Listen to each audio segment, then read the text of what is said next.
you guys what an actual Scientology interrogation called a sec check or a security check looks like. We got a meter. We got a Mark 7 Quantum that actually works. You can't really get your hands on a Mark 8, but we got the real cans. And for those of you Scientology nerds out there, we got an updated E-Meter Essentials book, Golden Age of Tech 2. Can I see the drills book real quick? We got, here, fold it up. So I don't other way, like flap in, just so I can show the thing. We got E-Meter Drills book, most recent one. But what I have to show you, by the way, when we do the demonstration, it's not going to be in portrait mode. We're going to do landscape. We're going to have multiple cameras so that you can see the E-Meter dial and you can see us as well. But to prepare for this, I was going through the course pack for Academy Level 2. This is the Golden Age of Tech 2 version.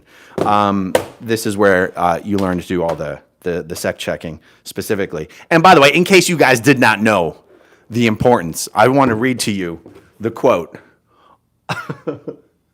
on the back of this course pack says, "The Academy levels contain some of the most fundamental discoveries regarding life and the human mind that have ever been discovered in the history of this universe. They are a basic, sweeping training ground in handling life and people." In case you did not know, put some respect on his name. Okay, all right. In going through this course pack, there's just some things that I totally forgot were in here that I have got to share with you. Okay, this reference, so I think the title I gave this live stream right here is Crazy Scientology Justifications. Okay, this is a reference where L. Ron Hubbard wrote down some of the most common ways Scientologists try to justify the bad things that they have done in their life, okay? He wrote these down. The bulletin is called More Justifications. I don't know if that looks backwards on the screen. I mean, it looks backwards on the screen when I look at it.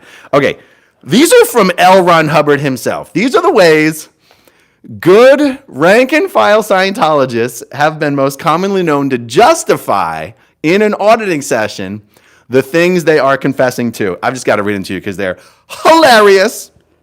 Okay, it wasn't really an overt because it wasn't me. It was just my bank. You can't hurt a Thetan. He was asking for a motivator. He's got overts on me. I've got a service facsimile on that. His overts are bigger than mine. My intentions were good. He's a victim anyway. I had bypass charge. I was just being self-determined. I've come up to being overt. That means like I used to be covert, but now I'm making case gain. I'm coming up tone and now I'm overt. I've come up to being overt. That's one of my favorites. It's better than suppressing. I'll straighten it out next lifetime.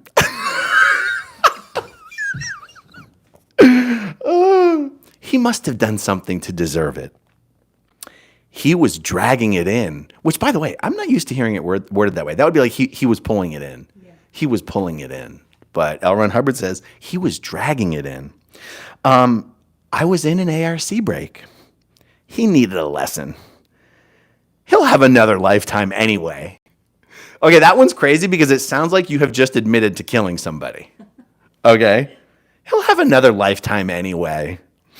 It's only a consideration anyhow. Moral codes are only considerations. They just couldn't have it.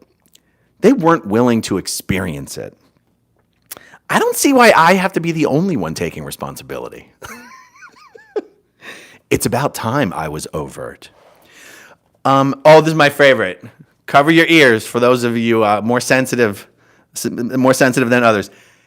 The number one way L. Ron Hubbard says Scientologists justify their overts is, it wasn't really an overt because they're only wogs anyhow.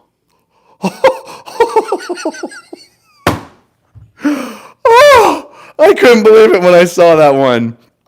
It wasn't an overt, they're just wogs. Oh my God. Okay, he goes, it wasn't an overt because they're so way out they wouldn't even realize it. That's kind of like they're so unaware. They don't even know what I did to them, so it's not really an overt, I guess. He's such a victim already. One more motivator won't make a difference. They just can't have 8C. 8C is a Scientology shorthand for control. I can't help it if he reacts. He's too critical. He must have missed withholds. He's a no-effect case anyhow. I'm above moral codes. I feel like when I say that word, I just think of Charlie Sheen, right? I don't have moral codes. I have winning. Why should I limit my causativeness just because others can't take it?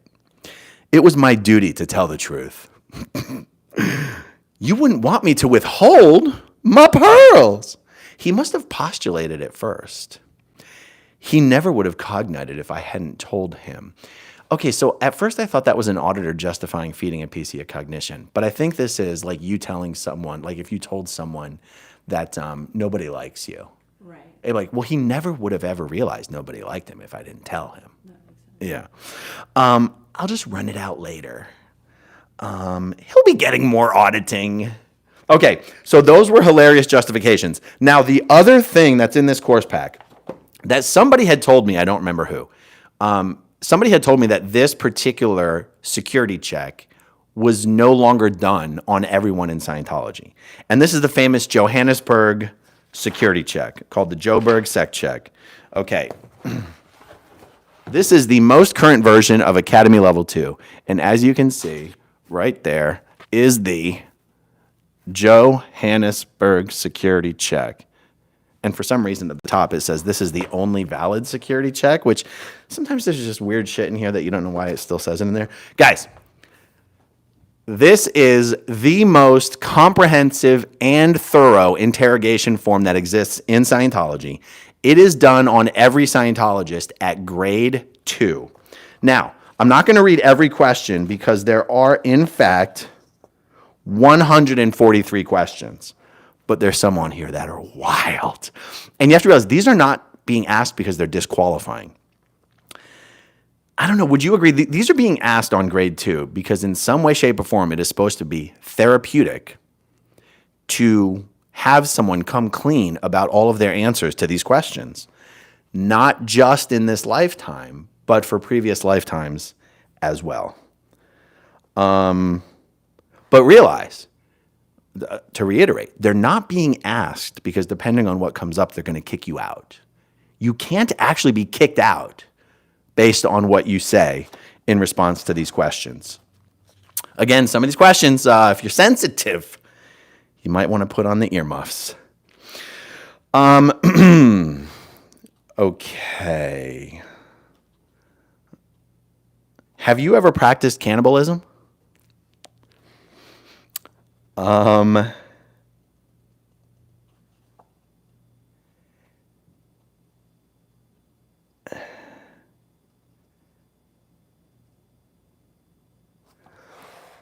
only looking for the choice ones. Have you ever raped anyone or been raped? The fact that it's the same question. Have you ever raped anyone or have you been raped? They're not even separated. Have you ever been involved in an abortion? That would be a little bit of an inconvenient one to ask a Sea Org member.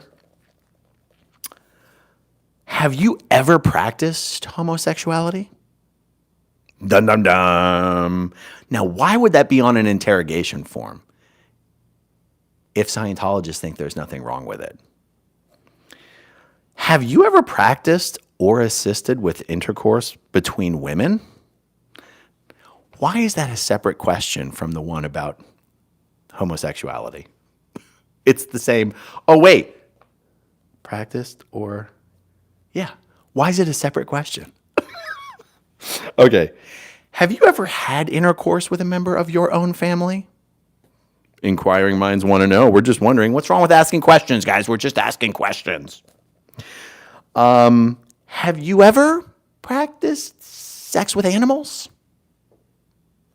I don't know. Have you ever hidden to watch sexual practices?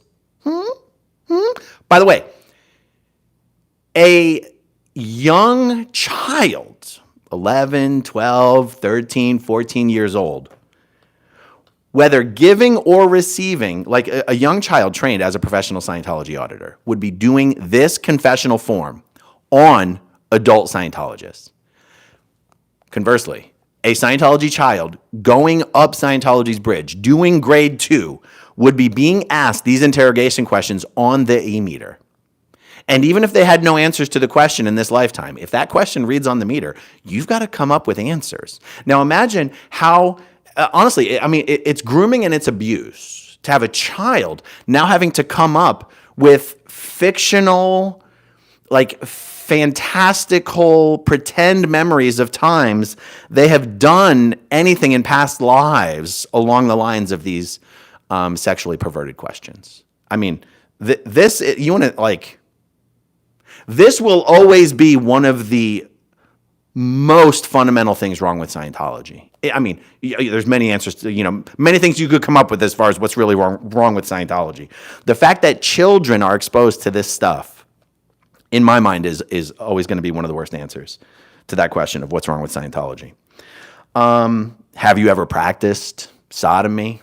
Oh, I got to put my phone on Do Not Disturb. Sorry, guys. It looks like Brighton's about to pop over and get some light bulbs. Have you ever consistently made a practice of sex with a member of your own sex? Again, why the second question? Have you ever committed culpable homicide? What's non-culpable homicide? I don't even know. Have you ever bombed anything? Just wondering. You never know. There's so many weirdos out there these days. Have you ever murdered anyone? Have you ever hidden a body? Have you ever kidnapped anyone? By the way, have you ever done any illicit diamond buying? That's always one that gets you.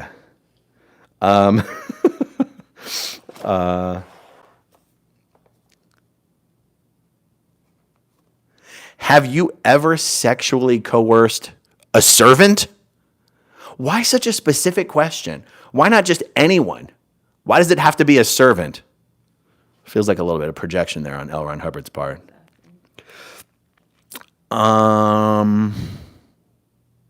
Have you ever withheld a communication concerning a crime or a misdemeanor committed by another?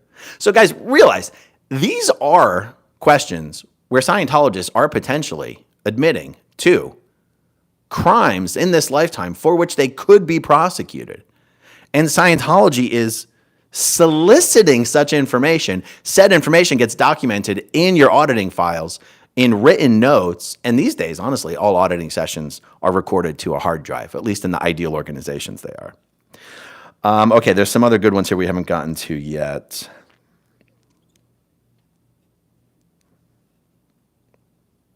Have you ever had a member of your family in an insane asylum? Have you ever been pronounced insane? Have you ever had anything to do with communism or been a communist? Have you ever been a newspaper reporter? I love how that's in the same question. You have like murder, rape, incest. Are you a reporter? Are you here to write a story on Scientology? Have you ever used hypnotism to procure sex or money? Again, coming from a guy who was known to be proficient at hypnotism. Do you collect sexual objects? See, now that's a dangerous one because it's so broad. Yeah. That could be anything that someone finds kinky or something. Yeah, what's wrong with that? What's wrong with that? Have you ever practiced sex with children? It's literally right here, question 90, you guys. Not a disqualifying question, for the record. I want you to keep that question in mind when we get to the next reference, which is the power to forgive. Okay. Let's see. Oh, question 93. Do you have any bastards? Now that's just politically incorrect. What do they call a bastard is just a child without, their parents weren't married, right? I'm a bastard. So it's children out of wedlock. Yeah. Do you have any bastards? Next question. Do you have any redheaded stepchildren? That's even worse. Just kidding. That's not a real one. Okay.